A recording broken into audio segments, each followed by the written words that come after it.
Bagaimana jika gigitan anjing sederhana mengubah otak Anda menjadi jebakan tanpa jalan keluar? Itulah tepatnya cara kerja rabies, salah satu virus paling menakutkan di planet kita. Virus ini membutuhkan waktu. Setelah digigit, ia bersembunyi di dalam tubuh selama 10 hari hingga 1 tahun, perlahan merayap di sepanjang saraf langsung ke otak. Dan meskipun Anda tidak merasakan apapun, tidak ada jalan kembali. Begitu virus mencapai otak, mimpi buruk yang sebenarnya dimulai. Demam, agresi, halusinasi. Penderita melihat monster di tempat yang tidak ada, menyerang orang, berteriak tanpa alasan. Tetapi hal terburuk adalah air. Pasien haus dan sekarat karena kehausan, tetapi hanya dengan melihat segelas air saja sudah menyebabkan teror dan kejang-kejang yang hebat, sehingga mereka membuangnya. Ini benar-benar terjadi. Dokter mengikat pasien seperti itu ke tempat tidur mereka. Karena selama kejang, penderita mampu melukai perawat dengan tangan kosong. Otak terbakar dari dalam, namun orang tersebut tetap sadar. Hanya sedikit orang yang selamat dari tanda-tanda pertama penyakit ini. Secara harfiah, hanya segelintir orang sepanjang sejarah kedokteran. Sisanya meninggal dalam waktu seminggu, dalam keadaan sadar sepenuhnya, panik dan kesakitan. Setiap tahun, sekitar 60.000 orang meninggal karena rabies. Hampir semua kematian ini terjadi di daerah yang tidak memiliki vaksinasi yang memadai. Dan gigitan kucing atau kelelawar bekerja persis sama seperti gigitan anjing. Bagaimana jika suatu hari Anda sama sekali tidak bisa tidur? Bukan sehari, bukan seminggu, tetapi selamanya. Ini terjadi pada orang-orang dengan kelainan genetik langka dalam DNA mereka. Insomnia familial fatal. Gejalanya dimulai perlahan. Seseorang menyadari tidurnya semakin buruk, kemudian semakin buruk. Lalu sama sekali tidak bisa tidur. Tidak ada pil yang membantu. Otak menolak untuk berhenti bekerja. Setelah beberapa bulan tanpa tidur, halusinasi mulai muncul. Orang tersebut melihat orang-orang yang tidak ada, mendengar suara-suara, dan tidak lagi dapat membedakan orang yang dicintai dari orang asing. Tubuh gemetar, bicara menjadi tidak jelas, dan koordinasi menghilang. Dokter telah mencoba segalanya. Pil tidur, anestesi, bahkan kematian buatan. Tidak ada yang berhasil. Otak terus bekerja dengan kapasitas penuh, menolak memberi tubuh istirahat bahkan semenit pun. Pada titik ini, pasien tidak dapat makan secara normal dan hampir tidak berbicara. Tetapi mereka sadar, mereka mendengar dan merasakan semuanya. Mereka hanya tidak bisa memejamkan mata dan tidur. Tidak akan pernah lagi. Kematian terjadi sekitar 1 tahun setelah timbulnya penyakit. Tidak ada obatnya. Para ilmuwan masih belum tahu bagaimana menghentikannya. Otak terbakar dari dalam, seolah-olah seseorang membakarnya sedikit demi sedikit. Penyakit ini bersifat turun-temurun. Jika salah satu orang tua sakit, kemungkinan tertular adalah 50%.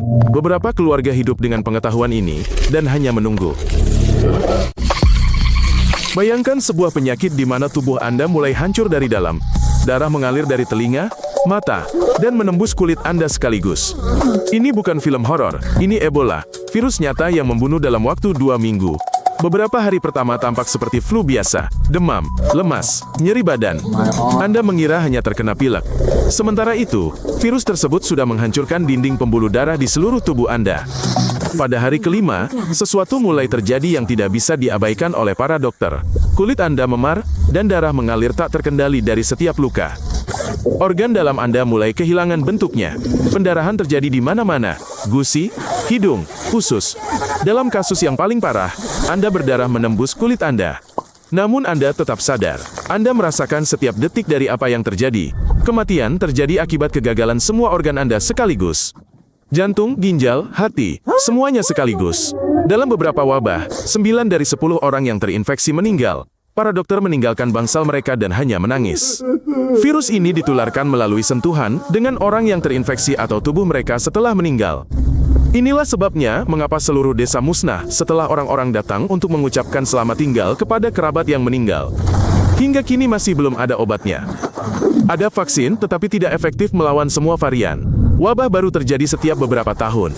Dan setiap kali, itu adalah perlombaan baru melawan kematian.